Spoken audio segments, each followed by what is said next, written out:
Que Jesus nos ilumine, nos abençoe e nos traga a paz que nós precisamos.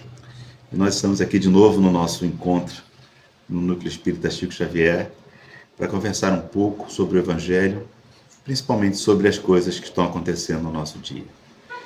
Mas antes que a gente comece no tema propriamente dito, a gente vai fazer a nossa prece para harmonizar, para entrar em contato com o mundo espiritual e pedir para que eles nos ajudem. Vamos então fechar os nossos olhos, elevar o nosso pensamento e pedir a Deus que nos ilumine, nos ampare e nos coloque à disposição para o trabalho de renovação aqui na Terra. Que nós possamos, Senhor, ser a extensão do seu braço aqui no nosso planeta para a manutenção desse lugar que nós chamamos de lar. Que nós possamos, Senhor, estarmos cientes e conscientes de tudo que está acontecendo, que tudo o que está acontecendo faz parte do nosso processo, do nosso projeto reencarnatório. E que a vida só está difícil porque nós tornamos essa vida difícil. Nós buscamos tudo isso que está acontecendo. Que a tua paz, Senhor, possa tranquilizar-nos nos momentos mais difíceis de nossa vida. Que a tua luz possa nos orientar quando nós estivermos perdidos no caminho da nossa ignorância, do nosso egoísmo, do nosso orgulho. Que teu amor, Senhor, possa nos envolver sempre, sempre que estivermos em dificuldade, sempre que a fé vacilar. Com tua luz e com tua paz, vamos iniciar a nossa reunião. Como eu disse na prece, a gente está vivendo um momento muito difícil no nosso planeta.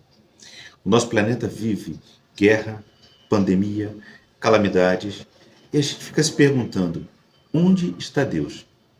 Esse é o nosso tema do nosso estudo. Onde está Deus?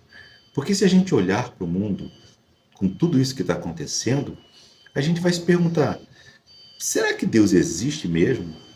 Será que é verdade tudo que nos foi ensinado até hoje? Até o nosso sentimento a gente duvida. Até do nosso sentimento a gente duvida. Porque parece meio incoerente. Deus, inteligência suprema, causa primária de todas as coisas, de onde o amor emana, esse Deus não está vendo tudo que está acontecendo. Não é possível a gente olhar para o mundo e a gente ver tudo o que está acontecendo e não se perguntar, será que Deus não está no controle? Tem uma personagem que eu gosto muito, é a Madre Teresa de Calcutá. Ela diz o seguinte, amar é doar-se até doer. Eu vou repetir.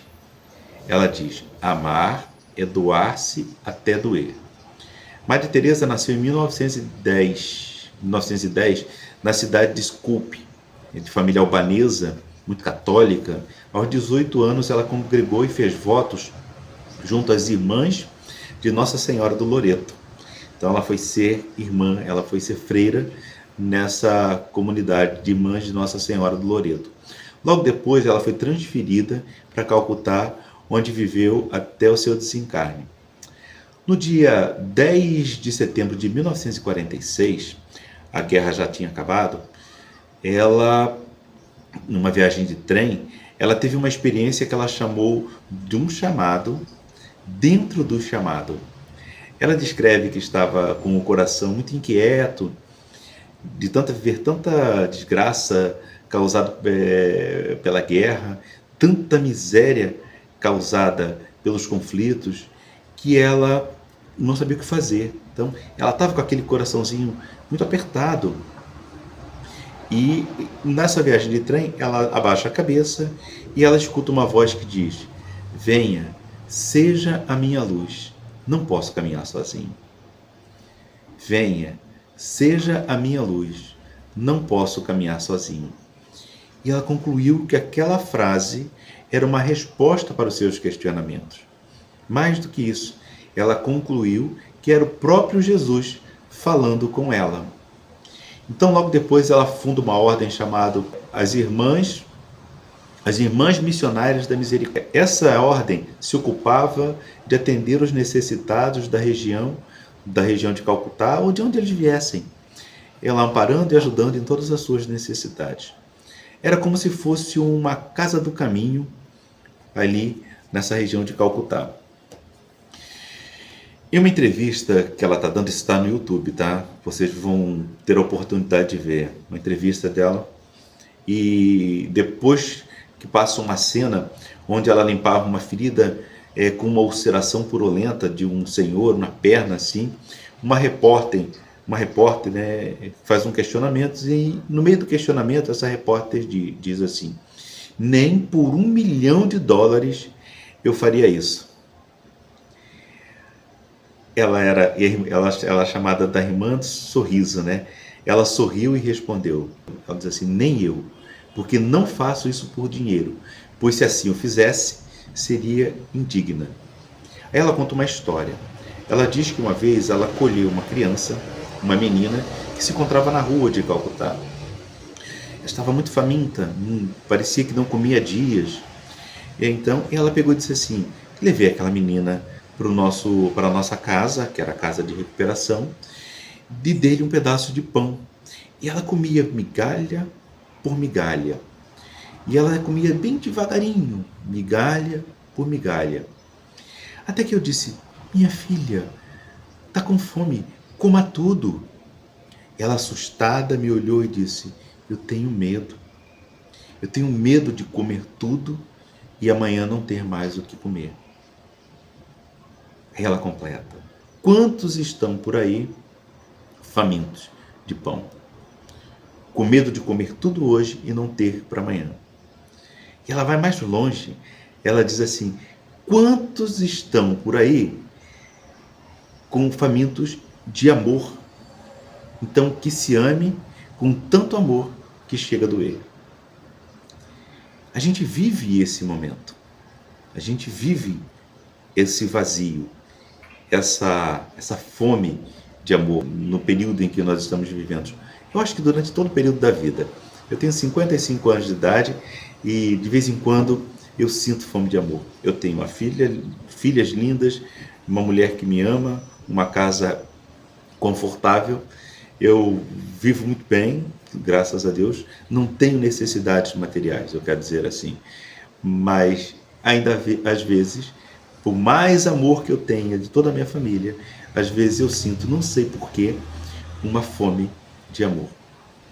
Essa mulher, Madre Teresa de Calcutá, essa mulher ganhou o Prêmio Nobel da Paz, ela foi canonizada, né? Ela tinha um vazio existencial como a gente tem. Ela chamava aquele vazio existencial de escuridão interna. Ela escrevia para um monsenhor, que era um padre, seu confidente, ela dizia assim: essa escuridão interna me consome. E me consome ao ponto desse vazio me fazer duvidar da existência de Deus. Madre Teresa diz que vivia uma escuridão interna e que essa escuridão interna era um vazio tão grande que às vezes a fazia duvidar de Deus. Se essa mulher sente isso, o Picareta do Assis, claro que sente. Se essa mulher que dedicou a sua vida para amar, para doar-se para alguém que ela não conhecia, tem esse vazio existencial, imagine o Assis, que doa mal e porcamente para as pessoas que lhe amam. Então, por que isso acontece? Por que essa dúvida é mais comum e mais presente do que a gente gostaria que fosse? Por que a gente duvida de Deus sempre que acontece um probleminha? Estava no centro, no estudo de sábado, aí a gente conversando sobre isso e um amigo disse assim: a gente acredita em Deus fervorosamente até atrasar um boleto. Aí atrasa um boleto, vem um problema da escola, vem um problema do condomínio, a gente: Deus, você não está vendo? O trabalhador da casa está precisando de ajuda e tal. Então, eu achei muito engraçado ele falando isso, porque às vezes a gente vacila, né? Então, daquilo que eu consegui compreender com os meus estudos, né, com a minha experiência vivida ao longo desses 55 anos de existência, com tudo que eu estudei, eu acho que essa nossa dúvida, esse nosso vazio, essa nossa falta de ligação com Deus acontece por dois grandes motivos. O primeiro grande motivo é a nossa compreensão de Deus. E para que a gente possa falar dessa compreensão de Deus, eu vou dividir em duas partes. A primeira é quem criou Deus, e a segunda é se ele é a fonte de tudo, também deve ser a origem do mal. Tá? Então, vamos lá. Quem criou Deus? Na pergunta número 1 do Livro dos Espíritos, Kardec indaga isso. Ele diz assim, ele não diz nem quem é Deus, ele diz o que é Deus. Porque se ele dissesse quem, ia personificar. Quem é uma pessoa. Então ele iria dizer que Deus é uma pessoa. Ele pergunta que é Deus, para que os espíritos respondam. Se for uma personalidade, eles vão responder quem é alguém. Se for uma energia, eles vão responder como se fosse uma energia. Então é uma pergunta muito inteligente de Kardec. O que é Deus? Os espíritos respondem, é a inteligência suprema, causa primária de todas as coisas. Perfeito. Essa inteligência primeira foi criada. Se ela foi criada, quem criou essa inteligência? Esse questionamento, ele traz um erro de sintaxe lógica, chamada regressão infinita. Como é que isso acontece? Porque nós queremos colocar o Criador no baú da criatura. Mário Quintana, ele resolve isso com uma frase que ele diz, é como se nós quiséssemos perguntar em que página do livro mora o autor. Esse é um erro de sintaxe lógica, regressão ao infinito.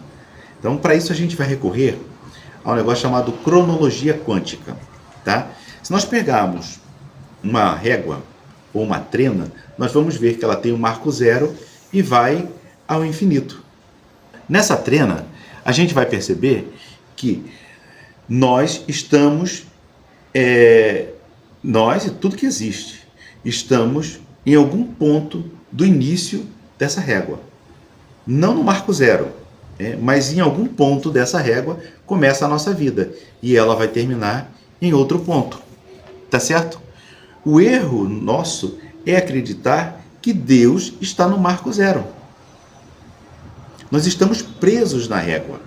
Nós temos o início e vamos ter um fim material, porque o espírito ele é imortal. Mas nós tivemos início. Então, em algum ponto da régua, nós fomos criados.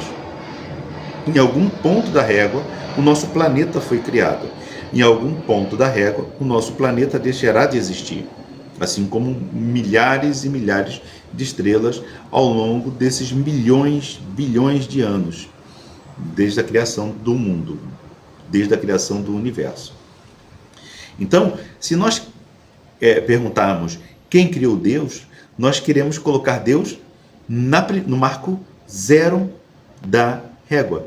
Ele chama isso de regressão infinita. Deus não está no marco zero. Ele é a mão que sustenta toda a existência, que sustenta a régua. E aí a gente diz que ele é eterno, é um dos atributos da divindade. Boécio, que é um físico, filósofo, ele diz assim, a eternidade é a posse total, simultânea e perfeita de uma vida interminável. Deus é aquele que é. Para ele não existe passado, nem presente, nem futuro. Ele é aquele que está no momento. Deus é o ambiente onde os eventos acontecem. Deus não é um evento. Ele é um ambiente onde os eventos acontecem. Estamos mergulhados nesse fluido divino. Na Gênesis, no capítulo 2, no item 24, os espíritos dizem, eles afirmam que nenhum ser, nenhum planeta, nenhuma poeira cósmica está fora desse fluido. Ele diz assim, é como se nós fôssemos peixes mergulhados no oceano. O oceano é Deus, os peixes somos nós. Na verdade, nem o oceano é Deus, o oceano é a emanação de Deus. Então, tudo o que acontece com o peixe, tudo que o peixe faz, o oceano sente imediatamente. E aí a gente diz que Deus é onisciente. Ele sabe tudo o que acontece na hora que acontece. Se o peixe abana a cauda para nadar, ele sabe. Se está fugindo de um predador, ele sabe. Ele conhece tudo que está acontecendo no ambiente. Por isso ele é onisciente. Ele é eterno porque não tem passado, nem presente, nem futuro. Ele conhece as coisas imediatamente. Tá certo? Então, se a gente pensar que existe uma vida inteligente, tem que haver um organizador inteligente dessa vida. Esse organizador não pode ser o acaso. Se a vida é uma organização inteligente, é necessário que tenha um organizador inteligente. Aí vocês dizem assim, tá bom, Assis, admitindo a existência de Deus, precisamos admitir então que ele é a origem de tudo. Perfeito? Perfeito. Inclusive do mal. Então, nossa compreensão de Deus está aqui. Deus está fora da régua. Ele não é um evento. Ele é o ambiente onde os eventos acontecem. Aí o segundo problema aparece, que é o problema do mal. Bom, se ele é a origem de tudo, se ele é o evento onde tudo acontece, ele também é a origem do mal. Para exemplificar o que eu vou dizer, eu não vou recorrer à teologia, tá? Eu vou recorrer à programação, tá? A lógica da programação. Deus poderia ter criado um mundo sem mal? Sim, poderia. Era só ele nos criar como um robô biológico, programado para fazer o que ele quisesse. Sabe essas figurinhas, esses filminhos que a gente vê hoje, muito comum nas redes sociais, de inteligência artificial? A gente tem um programa, né? A gente programa aqueles personagens a fazerem exatamente o que a gente quer. Então, Deus poderia nos criar como esse filminho de inteligência artificial? Sim. Mas isso seria amor? Isso seria realmente amor? Porque se a gente pensar que esse personagem da inteligência artificial é um robozinho, ele só responde às minhas ordens. Ele não tem vontade própria. Ele cumpre a minha vontade. Aquele desenhozinho de inteligência artificial cumpre exatamente o que eu determino o que ele faça. Ele não tem vontade própria. Se a gente pensar assim, isso seria realmente amor? Seria razoável? Lógico? E nós seríamos capazes de amar se fôssemos esse robozinho biológico? Porque se a gente pensar, amor é uma escolha. Amor não é algo determinado. Amor é uma escolha. Para escolher te amar, é preciso ter a opção de não te amar. Uma opção de te odiar. A opção de te machucar. O mal não é uma criação, mas um efeito colateral da nossa liberdade. Eu só posso escolher te amar quando eu tenho a opção de não te amar. Eu só posso dizer que eu te amo quando eu tive a opção de escolher não te amar. Eu só posso dizer que te amo quando eu tive a opção de te odiar. Porque se Deus tirar a nossa capacidade de escolher, Ele vai tirar a nossa capacidade de amar. Se assim Ele fizer, nós seremos, como eu já disse, um robô biológico. Então, vou repetir. O mal é um efeito colateral dessa nossa liberdade. Então a pergunta não deveria ser por que Deus criou o mal, mas sim por que Ele confia tanto em nós ao ponto de correr o risco de nos fazer livres, até livres para destruir o mundo em que a gente está vivendo. Essa é a pergunta correta. A nossa liberdade é perigosa, mas Deus achou que por nosso amor o risco valia a pena. Tá certo? Não sofrer tiraria a nossa opção de amar. E eu não gostaria de passar essa existência sem amar alguém. Vou dar um exemplo do filho. Eu amo as minhas filhas. Eu tenho 3 filhas. Eu tenho uma de 30, 31, uma de 15 e uma de 13. Eu amo todas elas. Uma fica falando que eu amo a outra mais, mas eu amo todas iguais, de formas diferentes. Mas tem hora, quem tem filho vai saber o que eu estou dizendo, tem hora que dá vontade de esganar. Quando está muito pequenininho, porque chora o dia inteiro, e quando está na adolescência, porque resmunga o dia inteiro. Eu acho que é efeito desses doramas coreanos, que eu Os coreanos, eles têm nome, só fala assim, né? Então acho que eles aprenderam esse dialeto. Então a gente pergunta coisas, eles respondem grunhindo. É tem. Então dá vontade de esganar. Mas eu tenho a opção de amar. Então eu escolho amar mesmo com essas ranhetices, mesmo com essas coisas. Essa é a grande beleza do amor, de nós podermos amar alguém que ainda nos fazem algo mal. Porque o nosso filho não só nos faz bem. Às vezes eles nos decepcionam, às vezes eles cometem erros graves, às vezes eles cometem erros bobos, que a gente pensa, cara, por que eles fazem isso? E o contrário também acontece. Às vezes eles se decepcionam conosco. Às vezes eles esperam de nós uma atitude que nós não temos.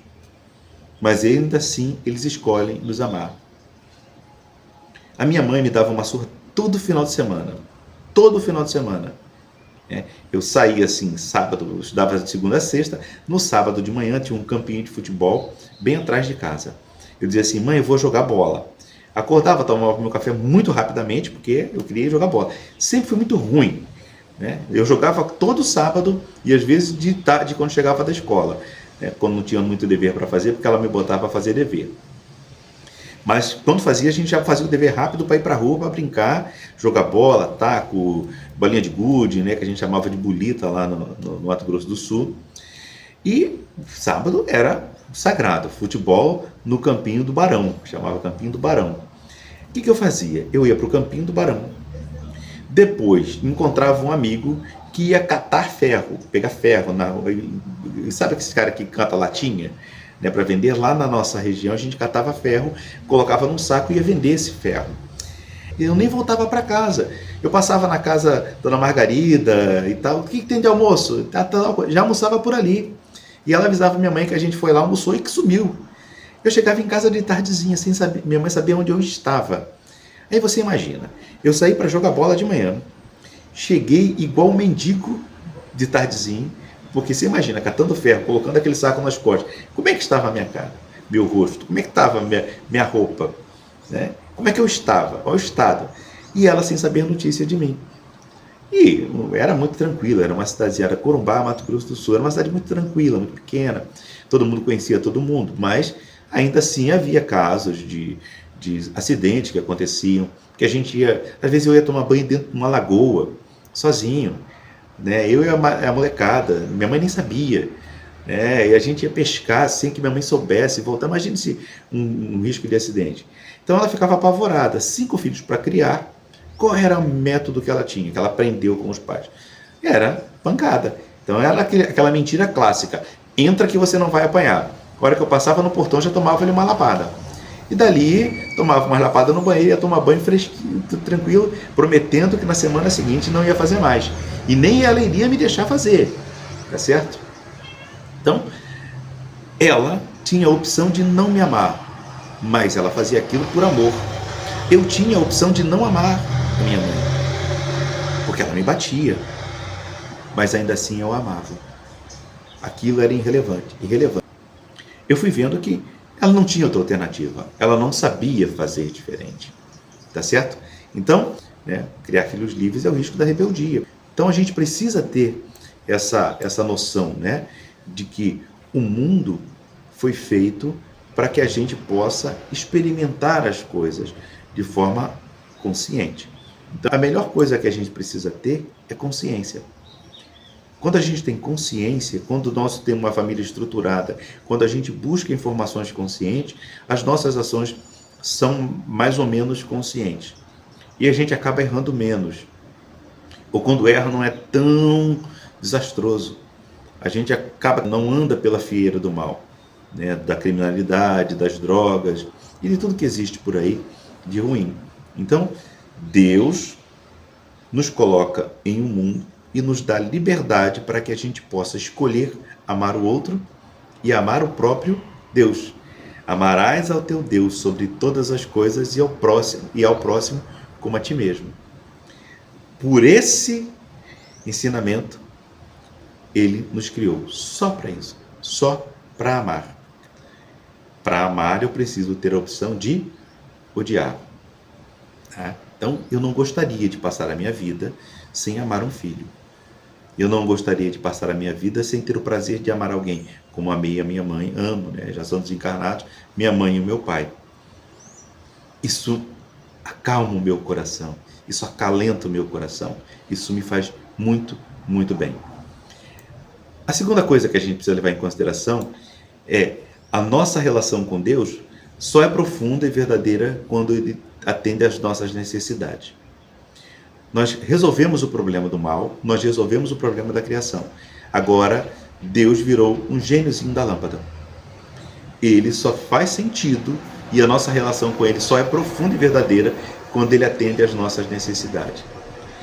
Se levarmos em consideração que as nossas necessidades estão, em sua grande maioria, relacionadas aos flagelos materiais, resumimos Deus a um gênio que atende e que nos atende dentro dessas necessidades.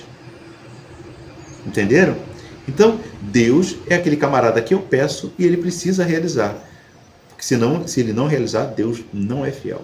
Ele precisa realizar do jeito que eu planejei, do jeito que eu pedi. Não é do jeito que ele quer, não. Do jeito que ele acha melhor. Eu, com a minha visão tacanha, quero falar para Deus o que é melhor para mim. Deus, com aquela visão do eterno, ele sabe presente, passado e futuro. Eu não sei nem do presente e quero dar ordem para ele, para que ele melhore a minha vida. E ele sabe muito bem o que a minha vida precisa. Então, a gente precisa tirar essa nossa relação puramente material com Deus e transcender para uma causa muito mais espiritual. Quando a gente deixa de fora o material, não precisa deixar de fora, a gente tem necessidade de materiais, sim. Né? Não vamos ser hipócritas de falar sobre isso. Mas não pode ser puramente material. Quando a gente tem a nossa relação com Deus, com uma relação espiritual, uma relação que transcende o nosso mundo e que transcende a nossa compreensão, a gente vai descobrindo que os flagelos, na verdade, eles são resultados dessa nossa incompetência, dessa nossa falta de compreensão e dessa nossa falta de visão em relação ao mundo que nós estamos vivendo. Lá no livro Venha, Seja Minha Luz, que é um livrinho que eu li para falar de Madre Teresa, ela compreende essa pouca visão que a gente tem do mundo, essa nossa inabilidade de olhar o problema como um todo e tentar colocar Deus somente no presente. Compreenderam isso? A nossa inabilidade de ver o mundo como um todo. A gente só coloca Deus no presente, no momento que nós estamos vivendo. É doloroso, eu quero que resolva a minha dor. Seja ela do corpo, da alma, ou financeira ou social. Só resolva. Eu coloco na mão de Deus somente o presente que eu estou vivendo. Eu desconsidero o passado que me trouxe até aquela situação e eu desconsidero o futuro, das lições que eu vou tirar dessa situação. Então, o presente, na verdade, ele é o resultado do passado e a minha orientação para o futuro. É uma lição que eu preciso aprender para que eu não cometa o erro novamente. E eu começo a olhar para trás e falo assim, Assis, você também está passando por dificuldade financeira, mas você não foi tão previdente. Você não estudou para fazer um concurso público, você não se preparou tecnicamente para ter uma profissão que lhe desse mais rentabilidade, você não se olhou e deu tanto valor para a sua vida como deveria. Então você vivia de uma forma desregrada, com bebida, drogas e tudo, e hoje você quer o que é? Isso é consequência, tá certo? Aprendeu a lição? Aprendi. Então vamos andar. Tem tantas portas para você abrir para ter um futuro melhor. Quando Madre Teresa compreende isso, nesse livro ela tem um trecho que ela escreve para o Monsenhor, ela diz que compreendeu essa capacidade de Deus de ver o todo, e ela compreendeu que ela era tacanha, só via o presente. Então, em uma dessas cartas, ela diz para o Monsenhor, como é que ela fala? Então me empenhei em cumprir meu voto, e o voto dela era de fazer tudo o que Jesus me pediu sem pestanejar. E ela diz assim, exercer o meu papel como engrenagem nessa grande e engenhosa máquina que é viver. Olha que interessante. Quando ela descobre que Deus está no controle e cabe a ela resolver somente um pedaço, ela não se preocupa mais com tudo. Ela se preocupa com as consequências do que ela não está fazendo. do que ela deveria e poderia estar fazendo. Porque se a gente pensar, como é que eu posso explicar isso? Segundo a lei da termodinâmica, tá certo? O calor, a gente não faz do frio para o calor, é só do calor para o frio, tá certo? E nesse processo, o universo tende ao caos, tá certo? Então, segundo a lei da termodinâmica, o universo tende ao caos. Estar vivo é gastar energia para criar ordem, colocar ordem dentro desse caos, né? Por exemplo, quando eu acordo de manhã e arrumo a minha cama, eu estou criando ordem do caos da noite anterior. Quando nós criamos um filho e cuidamos de um ser vivo qualquer para que ele tenha longevidade, tenha saúde e segurança, nós estamos tentando vencer a morte.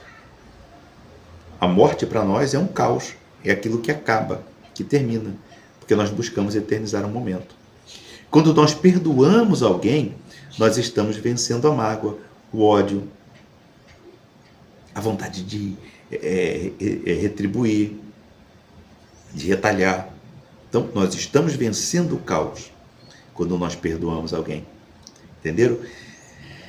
E aí a gente pensa, se tem desarmonia na nossa família, no trabalho, na vida social, se o nosso movimento é de colocar a mão para fazer tudo ficar melhor, estamos buscando utilidade para a nossa existência.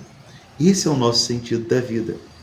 Então, a minha relação com Deus deixa de ser do gênio da lâmpada que me pede, que eu peço para que Ele realize todas as minhas coisas, né? A finalidade da vida, então, passa a ser de utilidade.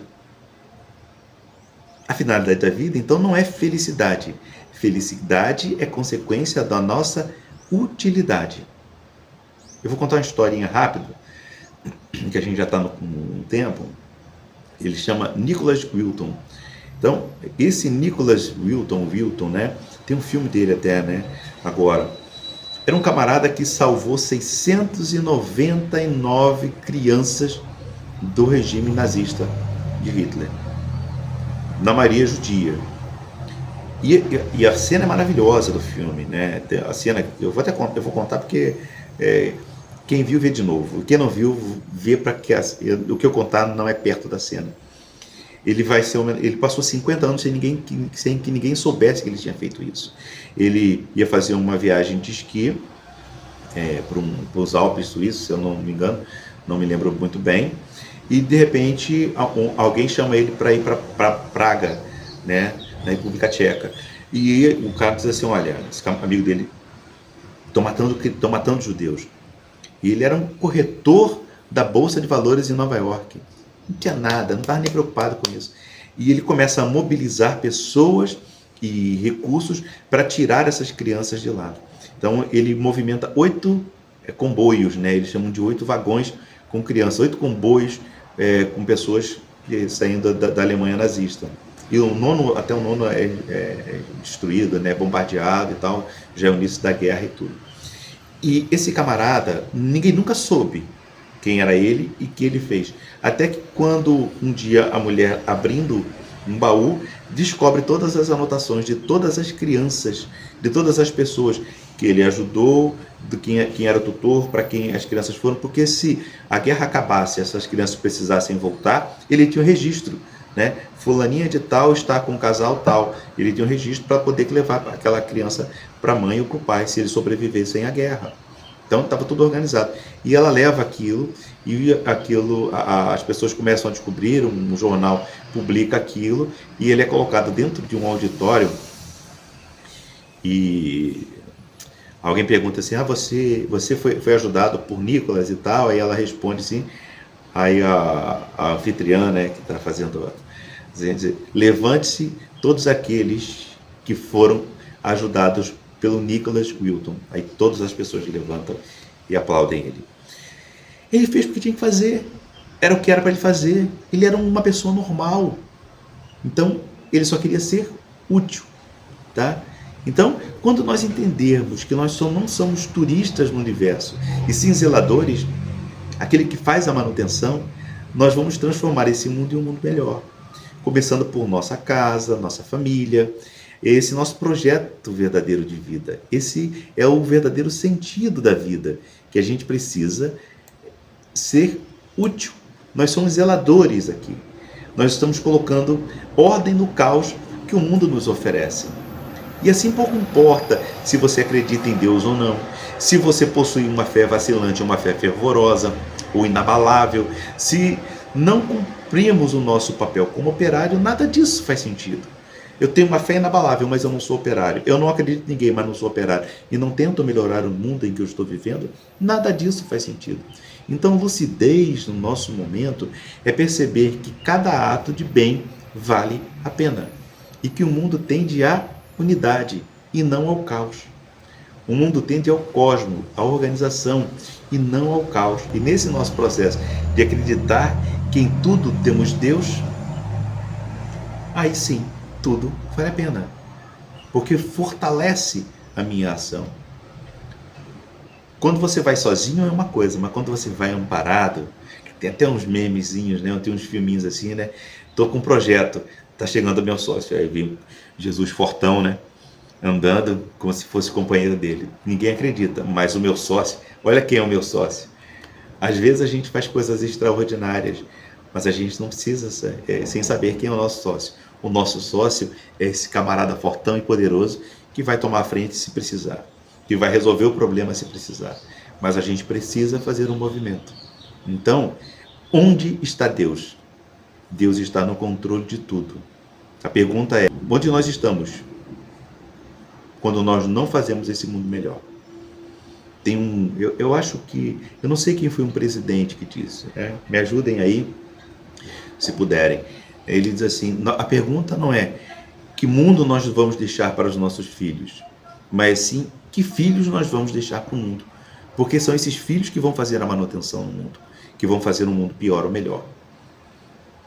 Que legado eu estou deixando para o meu filho? Que legado eu estou deixando para a comunidade onde eu estou? Eu sei que a gente não vai fazer grandes coisas. Nós somos pessoas normais, mas dentro da nossa normalidade nós temos uma importância. Nós somos aquela engrenagemzinha dentro desse sistema, como disse Madre Teresa de Calcutá. Então, esse é o nosso projeto. Tá? Será que a ideia não é acreditar em Deus, mas por que Ele acredita em nós? E como Ele acredita em nós?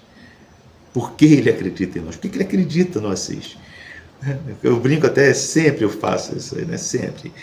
Porque o Ivaí chamou assim, tanta gente boa no mundo. Por que ele acredita ainda que vai sair alguma coisa boa aqui? Né? Aí eu tento fazer o melhor para que ele não fique decepcionado comigo.